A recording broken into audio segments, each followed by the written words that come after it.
Good morning, everybody. It's Jillian. Wow. You know what was pretty amazing? I was able to go to Walmart and not really wear a mask properly because it was too hot. I'm kind of stuck in this quandary of being hot and cold. And so I err on the side of hot than I do on the side of cold for some reason. So, anyways, I was wearing just a very heavy sweater from Cabela's and I wore a double layer mask, and and so I was in the middle of Walmart, just like sweating on my face, just pushing my mask below my nose because I just needed to breathe. I don't know how people do it 8 hours a day. Jeez. So anyways, so I was taking in the environment. I mean, I absolutely just did not care. I'm like, I will deal with whatever vital energy I will pick up because I'm gonna have to anyways. I can't not go shopping. I can't not go out in public. And so I must adapt to my atmosphere. And so I just said, okay, whatever. And so I came home so Saturday I just did my stuff. I took care of putting all the groceries away, did whatever I was doing, taking care of business. Next day, Sunday, everything is fine. I wasn't feeling fatigued. I wasn't feeling tired. I wasn't even feeling irritable. I was actually feeling really good. And my husband and I were watching a really funny movie on Netflix called Bad Trip. And it was a mixture of two actors with a bunch of other actors that were infusing real life people who were reacting to their antics. Like when someone comes up to you and starts dancing around and starts antagonizing you in a way that's not too, inflammatory, and then they get you to react, and then they tape it, and so it's like part acting, part reality. It's a pretty cool hybridization of entertainment. And so we were laughing our asses off. And it was just like such a nice day. It really was. I mean, I made some food and his truck is still in the shop because they're still rebuilding it from the accident. So it's kind of nice having him home, not fishing, not out there trying to just put miles on his body. And it was nice to kind of hang out. So I'm just, taking it all that I can because I know once his truck gets done, he'll be out there on the water fishing. And I'm fine with that. I get it. I have my thing. He has his thing. It's nice that we're able to have some time together. So I didn't fall asleep to the movie. I wasn't feeling tired. I'm like, this is pretty cool. And then just within the last couple weeks, I've been feeling the flush of heat, but that's it. I'll feel it in the middle of the night. I'll feel it in the morning. I'll feel it during the day. Certain triggers, like I'm washing dishes with hot water, it'll trigger like a heat flush. But that's it. I haven't had my period yet. Okay? And I'm not menopause as what you would think when somebody is at the end of their uterine line or their reproductive line. This is very different than menopause, okay? Though it has probably the same characteristics. And I don't know how many, if any, men have felt heat flush. Maybe they felt it with fevers when they're sick. But it seems that women seem to get it more when they're dealing with the end of their reproductive line, when their uterus finally shuts down, and then it's just them, not them bearing babies anymore. And then they're on their way out the door. And so that's a type of like energy flash that it's almost like, is it strictly predominantly women, or do men also get heat flashes? I never heard of men getting heat flashes, but if you all know any better, just let me know.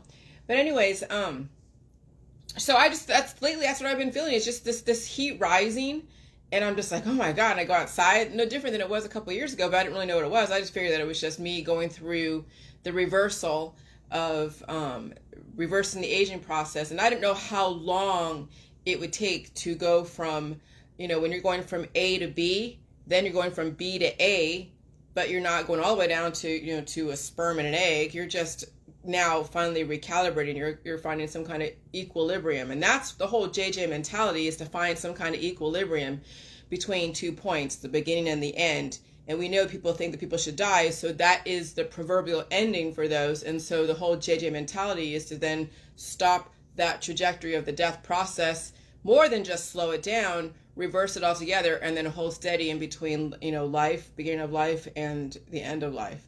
And so that is the mitotic immortality. And that is part of the JJ mentality, with salt as the catalyst, the luminary force of evolution, but it also is a cure, and that's why it's very heavily noted in the Bible, because the Bible is a text that has been used in one aspect of history, but that's not the only part of history that people need to understand. That's just a perception, a perspective with different words that are depicting the same thing that other cultures have also written and scribed their recount of events. And so when you have salt that cures somebody in a very specific state, it doesn't allow them to evolve. So, oh, John, I do get hot, but it's others close to me who feel the heat resonate off me. My ears go red and okay, thank you, John. Yeah, because my husband, he doesn't tell me. I mean, we're in different wavelengths when it comes to that. So it's nice to hear your guys' perspective on that. But anyway, so salt is a curative effect, but you don't want to be in a cured state. See, we discovered how salt is made. That's why we're getting so many testimonies back in 2018, 2019. Because people were curing their cancer, they were curing, and it's with the salt. I don't even want to say JJ's, because JJ's is really, it's salt with probiotics, and lactobacillus are the bacteria that can sustain and regenerate in a highly salty environment. So they're called halophiles. And humans are also halophiles. We need salt, okay? But we have too much salt, we get stuck, frozen, and then dead over over a period of time. Or we use the salt to help, I guess, energize the covalent bonding, to energize all the processes in our body, and then the gravity, and then the thermodynamics, and the food supply also code. And so salt is the energy, plus the gamma rays also work with the salt together as well. So we don't want to be in a cured state. And so that's why people were getting testimonies back then. And so now you don't see too many testimonies, except for the fact that, yes, people are surviving their symptoms of evolution. So now the testimonies have shifted. One from being in a cured state, where they had really, and that's why you heard only about aggressive diseases. You heard some about thyroids, but you didn't hear too much people talk about regrowing their arms and legs, right? Because when you drink so much jelly juice and you have pain, then when you do so much jelly juice over a long period of time, you're not going to have pain anymore, because now you're in a cured state, no different than taking antibiotics, but you decided to go through the fire of feeling the pain with the salt versus taking an antibiotic and just stopping the energy altogether instead of eliciting it and then trying to neutralize. And that's what the salt does on acids and on cells. It has so many electrons, and then the excess electrons then fall off the cell and go somewhere else, and then that cell is neutralized, so there's no more energy. And that's why people have used sodium chloride nanoparticles as a cure for cancer, because cancer has high sodium nanoparticles, and when you apply salt to it, it actually cures it, okay? And so then you stop the replication. You don't kill the cell, but you stop replication. And that's no different than when you're drinking or swishing salt water. If you have a sore throat and then you're trying to do a COVID test, you can neutralize any rapid accelerating, replicating COVID-19 cells, and it would just neutralize them. And then you'd come up negative on a spit test, because there's no energy. So anyway, so now we're seeing more people now are dealing with their sickness. Okay, so before I didn't want to hear anybody's, sickness and how they're all like, oh my God, I feel like shit, and jelly juice is doing this. I'm like, you're supposed to feel it because it's part of your evolution. So back then I was like, okay, no, now I want to hear people's testimonies of like not feeling it. So we went from, so there's three trimesters. There's three trimesters of the J Juice protocol. First, it's feeling the evolution, then being in a cured state, and then feeling evolution yet again when your environment is changing. So the evolution in the beginning is whatever you suppressed. You're in a cured state, and then you're feeling the evolution again of your environment. Okay? And so we don't want salt to be the cure. We want salt to be the catalyst to evolution, and then you're using a high sodium diet and a diverse food supply to code your DNA relative to the viral variants that are in your community. And so you're going to feel the heat like I've been feeling the heat. Okay? And so then I started making the connections back. For some reason, when I started looking at the melanin and then the different tribes, well, melanin, and then looking at the different geographical locations of people and their skin color, and then how they react to the sun. And the sun is what promotes melanin, and lack of sun is what then reduces melanin. And so that's why there are very white, very pale skin in the northern climates, if we were to actually follow the laws of physics and biology. And then in the more the equatorial climates, everyone would be dark skinned. But why are people light skinned in equatorial climates and people stay in dark skin in the northern climates? Because they're in a cured state, whether it's biotech, whether it's salt. And that's probably what was used with the gods, is salt was used to freeze people in a very specific state for a certain amount of time. But of course, with thermodynamics, that will work against you, and then people start deteriorating, or they just pass away because they turn into a salt pillar. That's where the Sodom and Gomorrah. When there's no evolution, people are just then crashing and burning because they don't understand balance. So don't let anyone from who is very religious try to say that, you know, that you should always use salt as a remedy because it's biblical. Because any kind of remedy, I don't care what it is, whether it's from biotech or it's from salt from the earth, you know, that stops your evolution. So that way you cannot adapt to new viral variants. Yeah, it's painful, but pain is energy. That's who the Nephilim are. They were the energy. And the whole thing with the covalent bonding, the ambrosia was all like sugar and fruit. The ambrosia was the sugars. And then, of course, eating the animals, and there's like the whole eating animals and stuff. People are like, oh my God. But you need the fatty acid and the amino acid and the prohormones and minerals. You need a balanced form of biochemistry to keep the covalent bonding as well as the ionic bonding. That's the yin to the yang to the yin, you know, of a human who is part Nephilim, part divinity, part God, and part human, who is like, came from a primate that was then bioengineered with DNA to advance their thinking, their logic, their reasoning, their mechanical capabilities, their ability to learn, all of that. So that can be a very, very productive slave who then lives temporarily, so as long as they fulfill their duties here on earth. And that's kind of right now, well, that is the slave mentality on this earth, is that you're here for a very short amount of time, less than 100 years. You do your job for 20 years. I mean, I see it all over Facebook. We have very rich slaves. You see them in Hollywood. You see them as influencers in these MLMers. I've watched a few of these very rich slaves that were great motivational speakers for these MLM companies.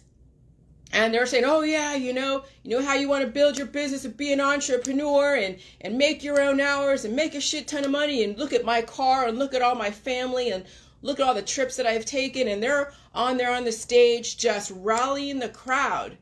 Okay? And so they're doing that for a specific amount of time to get more of the slaves to give up their body, mind, and spirit for the company. Though how many of those slaves actually make it like those influencers, those motivational speakers that are really very few and far between, and they were picked out by the CEOs and the CFOs and were groomed to be an influencer, to be a motivational speaker, to get people to think that if they just do 100 hours a week, they would be rich just like them. And most people do not make it. Hardly anyone really makes it in these MLMs. It's the conglomeration of the MLMs is what makes those guys rich, and the ones that are pulling the strings of the motivational speakers who are rallying the crowd, showing slides of their Teslas and their mansions and their trips and all the things that riches can afford a person. So we have very rich slaves in our society that are aging, and I'm seeing it. You know, this one guy, I'm not going to say his name, but he was like big dude, looked very youthful and good looking dude. And he was all over the world traveling, speaking at the different conventions. And this is, for prepaid legal. And, and you watched him go through all the different countries and states and conventions and all that. And they have downlines and people that they're like, oh yeah, you're doing great. And people are just kind of stuck in their little limitations because they don't have the amount of reach that these guys do. And then I see these same influencers are retiring now. They're getting away from the MLMs. They have gained significant amount of weight. They're growing out their beards. You can see the age in their eyes. It's like they have fulfilled their duty to the CEOs, the gods, the CFOs, all the different executives for these major corporations. And yeah, they might have a fat bank account. But what do you do with the bank account when you're dead? But if you can make a slave feel like that what they're doing is for the good of humanity, and you get them to work and you throw money at them, then they'll be like a supernova. They'll be on a hot streak for a certain amount of time and then burn out as they hit the atmosphere. And so that's kind of our society, is this whole temporary supernova, work with this formula and then eventually go out with a bang and take everybody down with you and be in a homogenized thought process and, squelch any evolution and denigrate anyone that doesn't follow in your line. And so that's the world that we kind of live in. And so anyways, wow, that was a pretty cool story. I was part of the whole prepaid legal. I only did one MLM.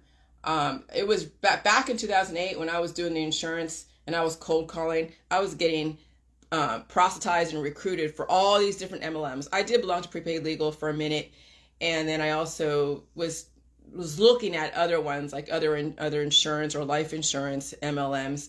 But I think the most state sanctioned MLM is the insurance industry, with all the agents and the district managers and all the sub agents, and then the different offices. And then so I've been part of that sales world of cold calling and just starting at the grassroots level. And it's very hard work. I'm telling you, it's not easy. So instead of doing the insurance industry, I segued over to then my own idea and thought process and use my skills for that versus making somebody else rich. I'm not rich, but I'm definitely surpassing my intellectual capabilities and goals.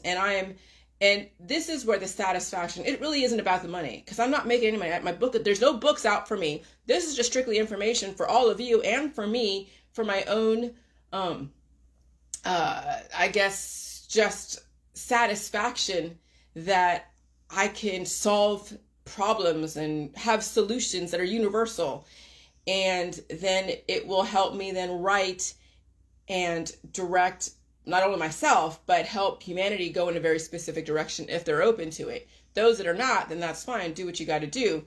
But this is where for me, this is the satisfaction. Okay, money is great. You need money. My husband is the one who really mostly supports. And I make sure he's taken care of and he's, and going in the right direction, not going down a really bad path, because he wants to ultimately survive. So do I. My dog does too. And so this is the teamwork when it comes to a marriage, is I'm trying to develop something and he's maintaining. Before, he was developing something and I was kind of maintaining. That was at the beginning of our marriage when I was maintaining stuff. I was doing cold calling. We were traveling back and forth from the East Coast to the West Coast. And I was doing cold calling across the U.S. for different agents in California.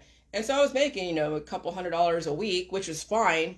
And then we shifted over to the trucking industry, and then he started making the money. And so this is where, you got to figure out how to balance out the platform, what you need to sustain yourself so you can evolve.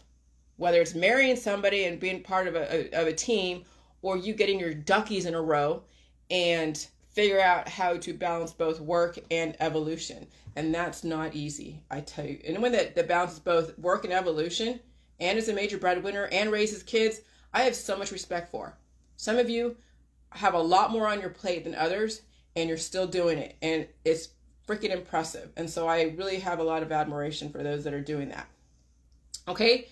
And so the whole Shining ones, like that movie that I watched, that you can see down my timeline, or the video on YouTube, she was mentioning that, yeah, I mean, we have so many different cultures and belief systems and religions that are scribing in their own perception of what happened way back in the beginning, but it was all based upon the same events. But you have 10 million different renditions of it, or perceptions of it, or perspectives of it. And then, and so then you realize that all, like the 7 archangels, the Nephilim, the tribes and tribes of people, and all of that were all the same. We're all the same people. They weren't any different, but people are so compartmentalized. Our world is so compartmentalized. The Illuminati, are they immortal? Maybe they are, maybe they aren't. I don't know. We don't even know really who they are. Who are the Illuminati, right? When you think of the illuminated ones, that's the Nephilim. But the Nephilim were giants. And so then I think once the Nephilim left Earth and left humans and left some of the humans, I guess the 13 bloodlines, and the reason why they're 13 bloodlines is because they were part of the 7 tribes of the Anunnaki Nephilim. Some deemed themselves much more advanced, and so salt was a cure, and then reproduction was what was used, but reproduction now is kind of a slave mentality. See, immortality is like where you're an actual like God, but I'm not trying to go there like I'm trying to be a God, because anybody has access to this. You just got to go through the pain. You got to pay your dues. Okay? But am I saying I'm immortal? Well, I mean, aside from freak accidents, and I wouldn't die from natural causes. That's what immortality is you don't die from natural causes. Now, you're not infallible. You can't like just survive a car crash and just float out there and be like, yeah, I wasn't hurt. No. Okay? But immortality is where you don't die from natural causes. You don't die from old age. Yeah, you could die from a tornado if it came out of nowhere. You could die from a volcano if that erupted, like all of a sudden you weren't given any indicators. And so the slave mentality is dying to reproduce. And so even the kings and the queens are kind of slaves because they keep reproducing. They're not really illuminated when you think about it. See, illumination is where you balance out the darkness and the light. You have the covalent bonding, which is keeping things together. Okay? Then you have the energy. But you need energy to keep things together, but you also have things, substance, matter. Okay? And so, is it really darkness? Well, I mean, darkness is like so relative, because even when it's dark over here, it's light over there in Australia. And so that's where the balance of light and darkness. But where humanity must understand is that they don't have to entertain darkness and then end up in darkness. They can entertain darkness and deal with the pain and dealing with just, past PTSD, and that's kind of dark. I've been through darkness, okay? And when you go to sleep, it's darkness, but not really, because there's activity going on somewhere else in another dimension that you're not like awake in the first dimension, okay? And so darkness is just acknowledging that if you're not going to follow the laws of physics, and there must be balance, so that way resources aren't being used up more than their ability to regrow, then there must be a balance. Something must pass away. And so it's even some of these movies that I watched. Oh my God. What was it that I watched? Oh, I watched it with my husband. Oh, that's right. It was called The Unthinkable, with Samuel L. Jackson and that chick from The Matrix, Neo's little sidekick. I forget her name. And the terrorist planted a bunch of nuclear bombs, or a few of them, all over the world in different U.S. centers. And so they found Samuel L. Jackson, who was like a CIA agent that was under, the witness protection. And they used him to try to torture this guy into telling them where those bombs were. And so of course, it's against the Genevan, Convention and all that. But Samuel L. Jackson was torturing the guy, killed his wife when they brought the wife over to try to get him to tell where the bombs were, because one went off and killed 53 people, right? And so these agents were very frantic in trying to get him to talk, to tell where these bombs were. And so then I'm like, oh, so they're torturing this guy and killing his family to make him talk. And so I'm like, okay, so the death of a few is for the good of the many. My husband's like, Jillian, can you just give it a break for one day? But I mean, I'm looking at the morals of these stories. Okay? The death of a few is for the good of the many, and that's the darkness.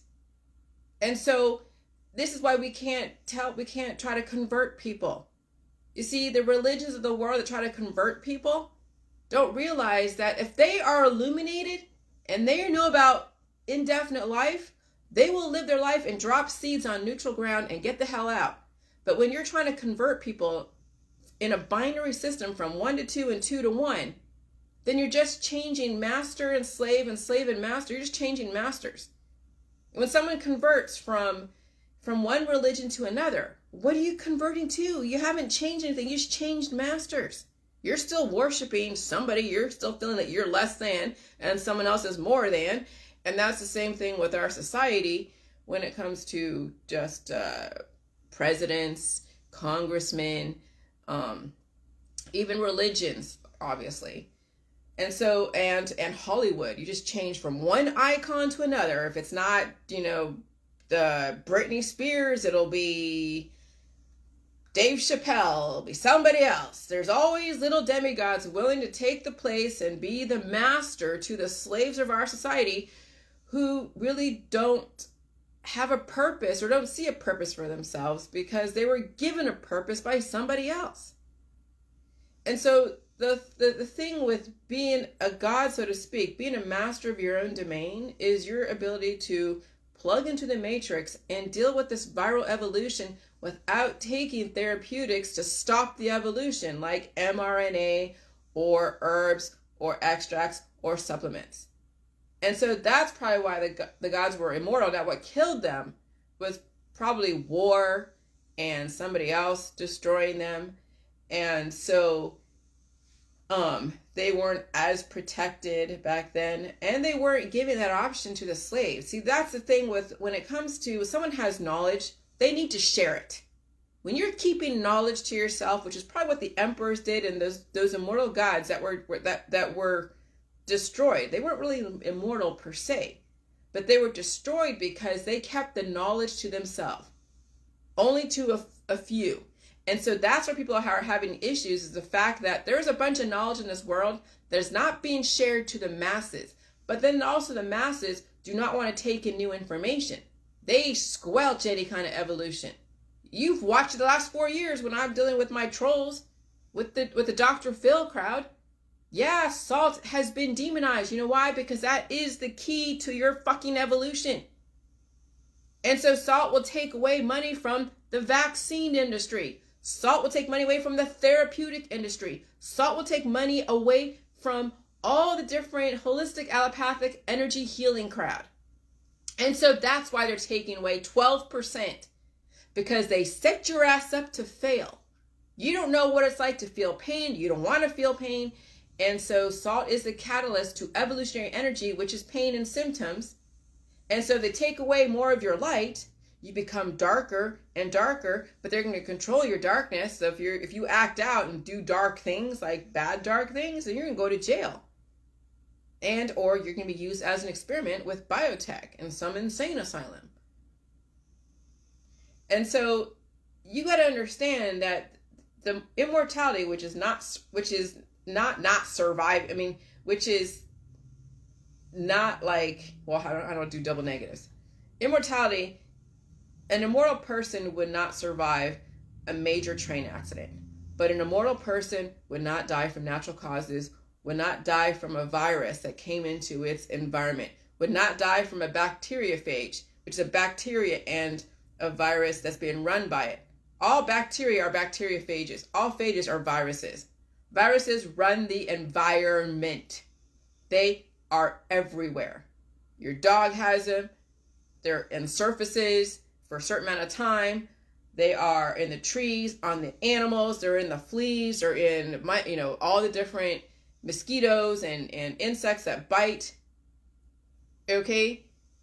Viruses are prevalent. And the demonization of viruses is the baby of biotech. And they make a shit ton of money off of people who don't want to feel pain, who are also making money. And so this whole extracting resources from people who don't know any better is the industry's platform. Hey, if you keep going to the doctor, we keep taking out organs and keep giving you vectors, and we keep doing the nips and the tucks and all the talk therapies and whatever, and you're going to still be depleting and going down and being depressed, don't know why. You have issues with everybody and their mother, you don't know why, and so you want some kind of relief, and so the latest and greatest drug is being given to you.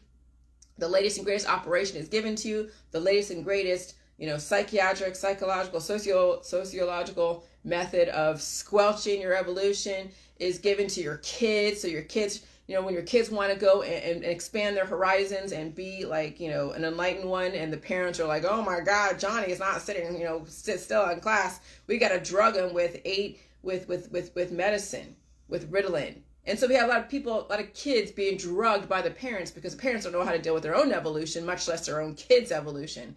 And so it becomes a generational thing. And that is the baby of biotech. They get you on this earth for a certain amount of time, not even just biotech, but all the industries. Okay, and that's all directly connected to the 7 tribes of the Anunnaki because they all made money off of their kids. Okay, what are the kids? The humans, well, they were primates and cavemen that were then bioengineered to be the slave for specific masters. But I think the Anunnaki left then the humans, and then the giants were gotten rid of because the humans couldn't support the giants. I mean, you look at our infrastructure. Could you support a 10-foot, 11-foot, 12-foot tall human? No, barely a 6.68, 7-foot basketball player can really, hang out in regular society. They'd be hitting their head everywhere. Because most of our infrastructure is based upon, the average human size is maybe 6'1", 5'7", 5'8", maybe 6'1", if you're lucky. Okay? And so our society is still taking on the demigod and God status and squelching people's evolution, squelching their light, and then also programming their bodies to be like the Olympics, CRISPR, gene editing, bioengineering. And so when you're from a relatively rich family or well-to-do upper middle class, and you can afford all the in vitro and the designer genetics, hey, your kids are freaking beautiful, they're smart, they're going to Harvard, and they're at the Olympics with a long wingspan and doing the butterfly down the pool and winning gold medals. And so that's why we're not really competing on an equal playing field. Now, with the World Economic Forum, and now with this new reset with the virus, there's going to be more level playing field, okay? Though those out there are resisting it because it means that it's going to be a change in their lifestyle, a change in the economy, a change in a lot of things. So from a more capitalist than communist, where there's a mixture of both, but maybe more communist and capitalist, still giving people who want to expand their brain the room to do that, and those that don't give a shit, well, fine, here, we'll give you a bunch of money, you can go blow it on stupid shit and go out like a bang. And that's what happens when you give someone who doesn't know how to utilize resources, a bunch of resources. They'll burn through it and buy the things that will destroy them, and then, that's how you can kind of give so much energy to someone they can't handle it. Whether it's an electric chair or, $1 million to someone who doesn't know how to work with it. Okay? And so this whole balancing of our society is learn how to balance your resources. Don't take too much, don't take too little. Okay? Maintain existence, maintain productivity, maintain evolution, and get out of the binary slave-driven wars of for and against and trying to convert somebody. And that's why I've been kind of harping on all the religions this last couple of days, because the religions in our society were offshoots of the demonization of the different tribes of the 7 Anunnaki, who then created children, and the hormones created melanin that gave us our skin color. And then there's also practices of like human sacrifice, abuse. Last night my husband watched, what is it, Gabriel Fernandez, and I did not dare watch that by myself. I kind of watched a little bit and I couldn't handle it. Like he could watch these things like horror movies and stuff. I have a very hard time with watching that stuff. But I'm like, oh my God, there are tribes and people who will do horrific things to each other. It's not the race per se, because there's all different races. Charles Ng, the Gabriel Hernandez. We have the Dahmers and we have the Ted Bundys. And so all of these all of these extremely dark, dystopian, deadly, torturous type of people did come from way back in the beginning of Sumer, when they were doing human sacrifice to give to the gods. Now, which god was more human sacrifice? There was a lot of bloodshed that caused then, I guess, the flood to wash away a lot of the sinful ones, I guess. But there's still residuals of them. And so the FBI and the CIA and all of that and the social media, they look for indicators. They don't always catch them.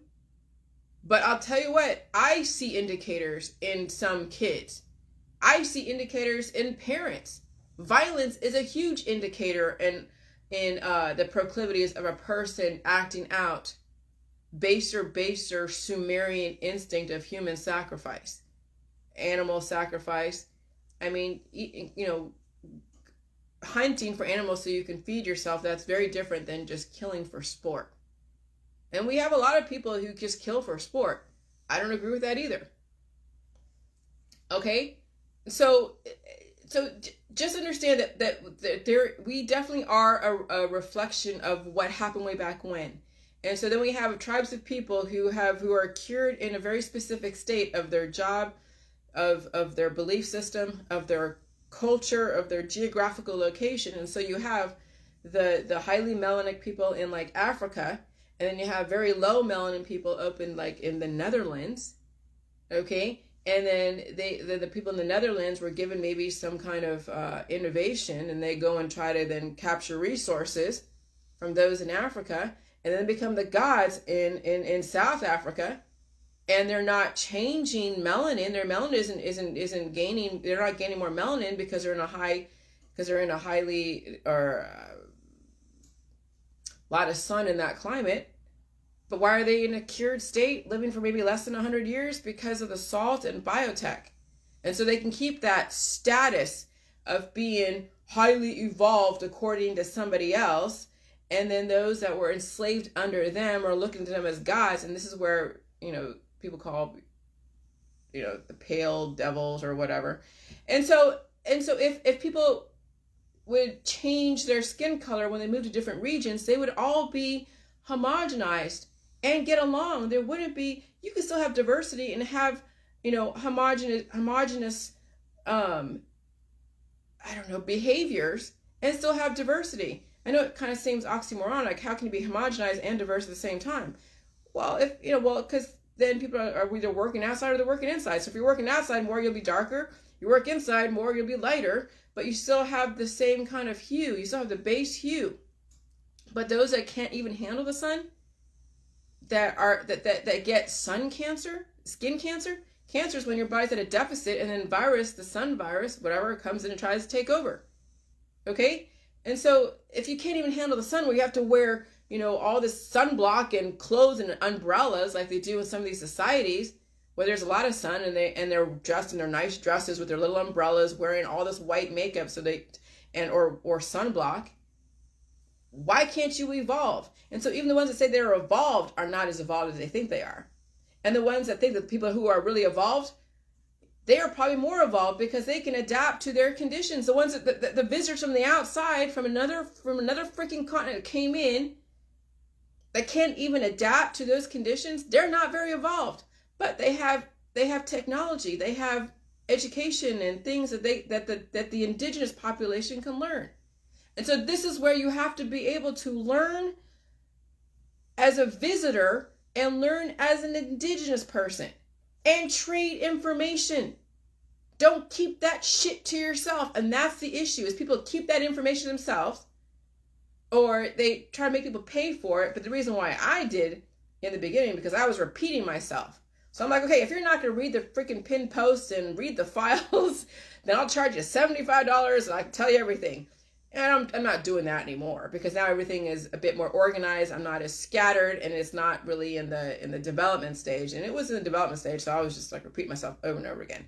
Now I'm more honed in on all my information, and it really isn't about money. I'll tell you, I made a certain amount of money during that beginning process, but people were given a platform to work with. They finally figured out how to be in a cured state, and then now finally when they're dealing with equilibrium, then they can choose to live or pass away.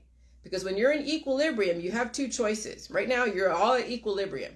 Even though you're dealing with stuff, you have two choices. You can be on the trajectory of life and do the JJ mentality, release all of those different viral energies that are at bay, they're suppressed, and deal with that. Feed it with all the food in the food supply, do a few waterfalls, lose some weight or gain some weight, and get off the J juice, and then deal with your environment. Exercise your diaphragm, do the waterfalls, understand mucus, okay? And then finally feel the heat, because you're going to feel the heat. Viral energy is exponential. Or you stay on the trajectory that you're in. You do the J juice and you never get off it, because this is what's going on too in people in my group. I know what they're doing. They're doing apple cider vinegar. They're still doing all the different religious, diets. I know what's going on. I've seen them. I've watched them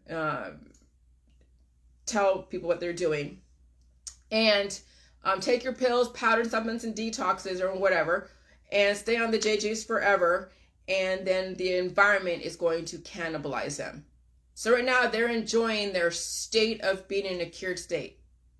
And that's the other side of it, but they're not going to get off the J juice. And so the J juice and the environment and their friends and family are going to cannibalize them. And you see them because they're aging, they're degrading, they're hanging out and really just staying in that cured state. They haven't changed their friends. They haven't even changed their belief systems.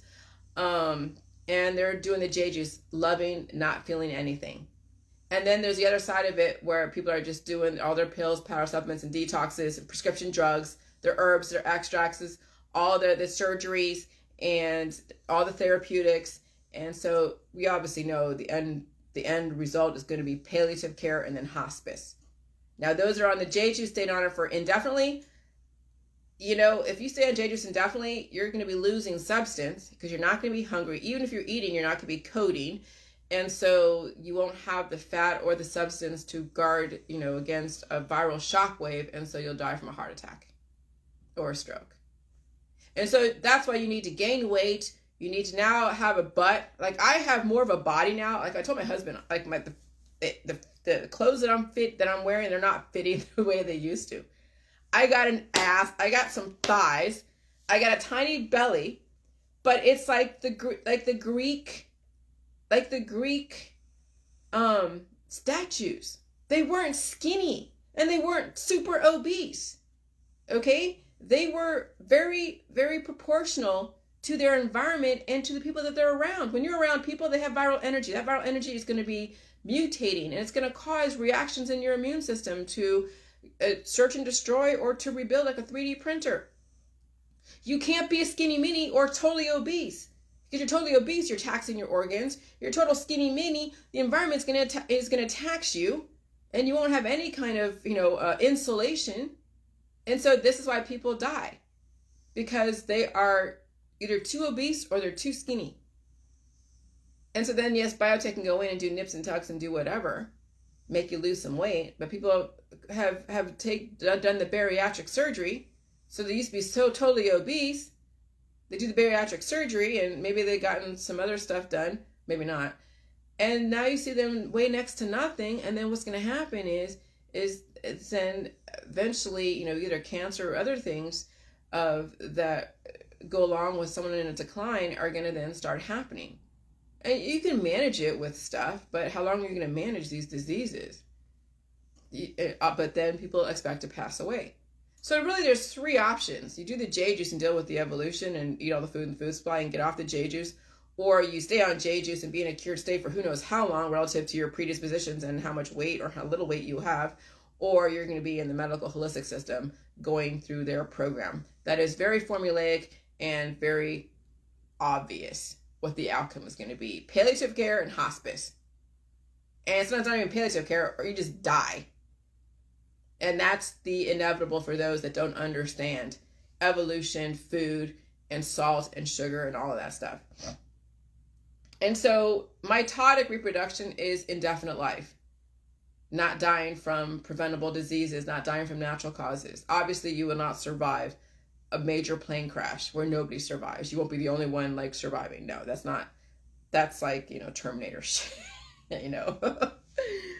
But so those were the immortal ones. When they understood the power of salt and food, and they've been around for 300, 400, 500, 600 years.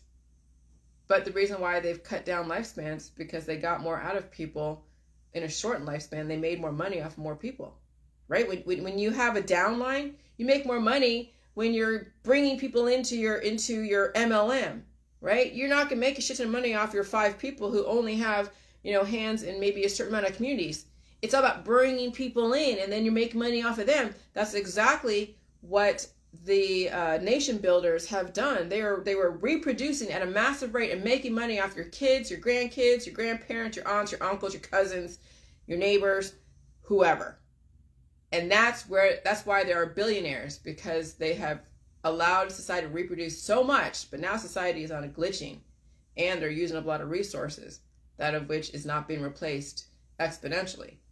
And so that's why electricity is being promoted more than the fossil fuels, even though we have a lot of fossil fuels, and there shouldn't be but we're digging so many holes and we're destroying, the terrain, and destroying forests and destroying homeland for people, places, and things and animals, that then electricity makes more sense. You just got to have all the devices to capture the ionic waves. Salt is your entrance to the ionic atmosphere, to the universe. Those that don't like salt, you will die. If you do not understand salt and you're on low sodium diets and you're afraid of salt, you will fucking die. But you already expect to anyways, so then that shouldn't be any surprise to you. And so the reason why they're taking away 12% of the sodium chloride in the food supply, in the processed foods and whatever in the restaurants, because they know they're dealing with people who already are afraid of salt. They already had that. They already brought that to your attention many years ago. My parents took the salt off my table. My parents took the sugar off the table. We were eating sugar-free freaking cereals, eating sugar-free candies. We were eating stuff that my dad didn't put any salt on. It was just like, yeah, we had macaroni and cheese, but that wasn't all the time. We had a vegetable, we had chicken, and we had some kind of side. I don't know what the side was, the starch. Rice. We had a lot of Asian food. We had a lot of rice. There's sugar in some of the Asian sauces. But my mother made a point to mitigate sugar and salt. And so there's no way to fucking develop or be balanced or take in new information when you are being withheld sugar and salt from your diet. Okay? So I'm seeing a repeat of the 80s. I remember when Oat Bran was popular, and aspartame and all the different, the sunflakes versus the frosted flakes, all the sugar substitute, the NutraSweet. NutraSweet was the thing of the 80s. NutraSweet. And that was the sugar substitute. And that's used for diabetics now who can't handle sugar because they don't have a working pancreas to give them the insulin to regulate their sugars. So, I don't know. It's pretty insane what's going on. But I'll tell you what, if you don't understand salt, and if you don't understand sugar, you don't understand pain and viruses and the food supply, you will not survive very long in this world. Now, why are they doing this? Again, because they're made money off of reproducing people on such an aggressive level. And they've put that on people. Oh yeah, when you get to a certain age, you have a bunch of freaking kids. And you see that in the Mormon religion, the Catholic religion, all these different religions that are out there to convert people. Those people that went over to Haiti to go and convert missionaries. That's no different than the Spanish going into, Columbus going into the Americas and enslaving the indigenous population. But though back then they were expanding, they were just expanding. They were evolving. So people were going to die during an evolution. People were going to live. Either you adapt and assimilate or you die. Well, the missionaries don't have to go into Haiti and go and proselytize and convert people. Okay, you're not Christopher Columbus. You're not trying to do expansion. You're just trying to gain more slaves to get more resources. And that's what goes on when people are converting other people. You're trying to gain some kind of leverage to lord over somebody else. Using the word of God or using the word of the Bible or using whatever. Or using jelly juice. Because I know jelly juice was used a lot to leverage people's feeling like they're superior than somebody else. And so finally, jelly juice evolved to where right now I'm you're watching my research as it's happening. Anything that I find that's new, I put it out there on Facebook. You all can tear it apart, do whatever the hell you want with it. Write your own books. Use my words. I don't care. I mean, it's not like I own the words. If you're trying to help humanity and stay alive and stay safe and evolve, I could give shit what you do with my information. Just help yourself and help your friends and family if they're willing to do something. I don't need to make money off of that. What I'm doing is eventually compiling my life's work from the last 10 years. Actually, my last 50 or 40 years. I'm 47. I'll be 48 in February. So I'm compiling my life's work into this next book. This is more for me than really anyone else. Before, the other books were for everybody else because they wanted to understand the jelly juice. They wanted to know what to expect as far as the healing symptoms and all that stuff. But now this is more of my own life work and my own evolution and my own surpassing my own limitations. Because some of you saw how hard it was for me to write in the beginning. You saw my first bodies of work. It was shit. I know it. You know it. I mean, I've got a lot of horrible reviews. But not because of my writing, also because they don't like the salt. But my writing has improved, and it's still going to be in an evolutionary process. It's not 100%, but that's why you live more than 100 years, so you can keep improving. And will anything be perfect? Well, I don't know even what perfection is. When things are constantly evolving, there's no such thing as perfection, because what you think is like the end all be all, it's going to evolve again. It's going to change again. So you got to keep evolving. And so what's perfect today is going to be not perfect tomorrow, and it's going to evolve. So that's the whole point of the JJ mentality, is you don't ever get there. You just keep continuing. What there is, who the hell knows what there is? There means that's death. That's what there is. When you get there, it means you're dead. Because now you've stopped. You've stopped. And when you're stopped, it's because you're there. You're satiated. You're satisfied. Never be satisfied with status quo. Continuous process improvement. Always. Always, always, always. And so this is where the hope of humanity can come from, is the fact that there's nowhere to go. There's no there to get to.